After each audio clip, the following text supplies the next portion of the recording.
Okay, we'll start with an opening prayer. Thank you for these few minutes to look at some of these ideas. They help us understand our lives better, our relationship to God, and with that, lead to a more fulfilling life for ourselves and those in our hearts and minds, all harm-free. In the name of Jesus, amen. All right, we're continuing with Seth Speaks. We are in chapter 9, which is titled The Death Experience. We're in session 535, and we are going to pick up after the break at 10:35 to 10:48. We'll be starting with where it's in parentheses, mildly humorous. Now, for those of you who... Okay, before I start though, last week we had 4 words to summarize our session, and out of all the concepts that we've learned, I don't know if you remember, but the most important as far as the secret of how reality works is the word intent, I-N-T-E-N-T. However, another concept that we studied last week that will help relieve one of our basic emotions that we have, which is fear, which motivates a lot of our actions, is I live after death. So if your belief changes so that you are positive and that you believe that I live after death, then you can change some of how you behave and react and perceive reality and look at it from more, in my opinion, of a learning environment in order to better yourself and better humanity and see what you can give as far as your own unique gifts to increase your life to be more fulfilling, and then that helps everybody around you. Alright, so we'll pick up after that break, 10:48, and it starts now. For those of you who are lazy, I can offer no help. Death will not bring an eternal resting place. You may rest if this is your wish for a while. Not only must you use your abilities after death, however, but you must face up to yourself for those that you did not use during your previous existence. Those of you who had faith in life after death will find it much easier to accustom yourself to the new conditions. Those of you who do not have such faith may gain it in a different way by following through in the exercises I will give later in this book. For these will enable you to extend your perceptions to those other layers of reality if you are persistent, expectant, and determined. Now, consciousness as you know it is used to these brief gaps of non-physical existence mentioned earlier. Longer gaps disorient it to varying degrees, but these are not unusual. When the physical body sleeps, consciousness often leaves the physical system for fairly long periods of time in your terms. But because the consciousness is not in the normally physically awake state, it is not aware of these gaps and is relatively unconcerned. If consciousness vacated the body for the same amount of time from a normally physically awake state, it would consider itself dead, for it could not rationalize the gap of dimension and experience. Therefore, in the sleep state, each of you have undergone to some degree the same kind of absence of consciousness from physical reality that you experience during death. In these cases, you return to the body, but you have passed over the threshold into these other existences many, many times. So it will not be as unfamiliar to you as you may now suppose. Dream recall experiments and other mental disciplines to be mentioned later will make these points quite clear to all of you who embark upon the suggested exercises. Now, you may or may not be greeted by friends or relatives immediately following death. This is a personal matter, as always. Overall, you may be far more interested in people that you have known in past lives than those close to you in the present one, for example. Your true feeling towards relatives who are also dead will be known to you and to them. There is no hypocrisy. You do not pretend to love a parent who did little to earn your respect or love.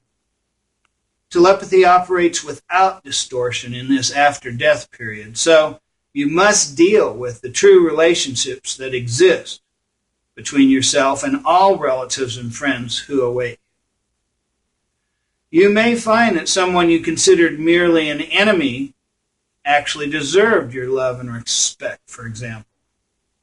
And you will treat them, and you will then treat him accordingly. Your own motives will be crystal clear. You will react to this clearness, however, in your own way. You will not be automatically wise if you were not so before. But neither will there be a way to hide from your own feelings, emotions, or motives. Whether or not you accept inferior motives in yourself or learn from them is still up to you. The opportunities for growth and development are very rich, however, and the learning methods at your disposal very effective.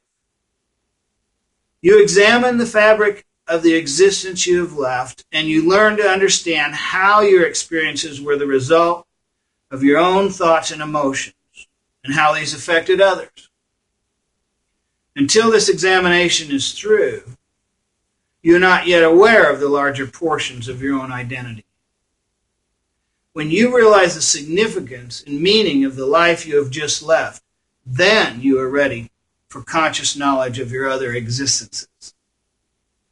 You become aware then of an expanded awareness. What you are begins to include what you have been in other lives, and you begin to make plans for your next physical existence, if you decide upon one. You can instead enter another level of reality and then return to a physical existence, if you choose. Now, he ends the dictation here at that point. And we can stop too. What we will do is summarize that information. It's a little bit of insight into what occurs after death. It's a review of your life. You are not able to hide your interior thoughts or emotions. Telepathy is present. There are no secrets. You must face yourself for who you are. As you examine this and your life that you just experienced, you will glean important lessons and information from that. And then as you are doing that and it becomes known and you begin to understand what really occurred, then you're able to go on and develop into an expanded awareness, which will allow you to begin to see other lives that you've experienced. So, as our statement, it will have something along the lines of, after death, I clearly understand my life I'm living now. And of course, again, I don't like it as awkward as it sounds. So if anybody there can help put that in a better way, it'll be nice. After death, yes, my motives will be clear. My motives of this life, that's right.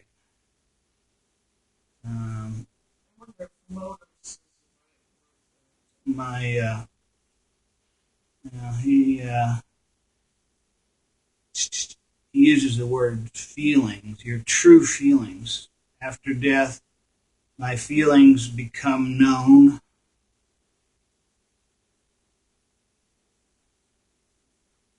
After death, I learn to know myself. And you can do that while you're alive, so I don't want it to imply that it's only after death. I think after death, your feelings towards others are revealed. Yes.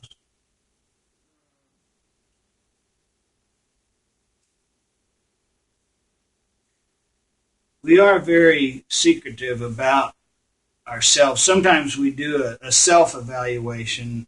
Once in a while, we reveal our true self and are honest to those around us. What he's saying is that's going to occur automatically after death. After death, my true feelings become known. Is that okay? Okay. All right.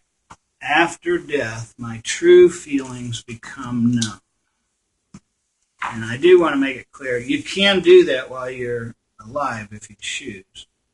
It's just after death, my true feelings become known. And that goes along with some of what we were told as far as how our life is reviewed. Let's see, it's 9/24/2014. Okay, so after death, my true feelings become known. And we'll have a closing prayer. Dear Lord, thank you for these few minutes to be exposed to these ideas. May we ponder them, learn from them,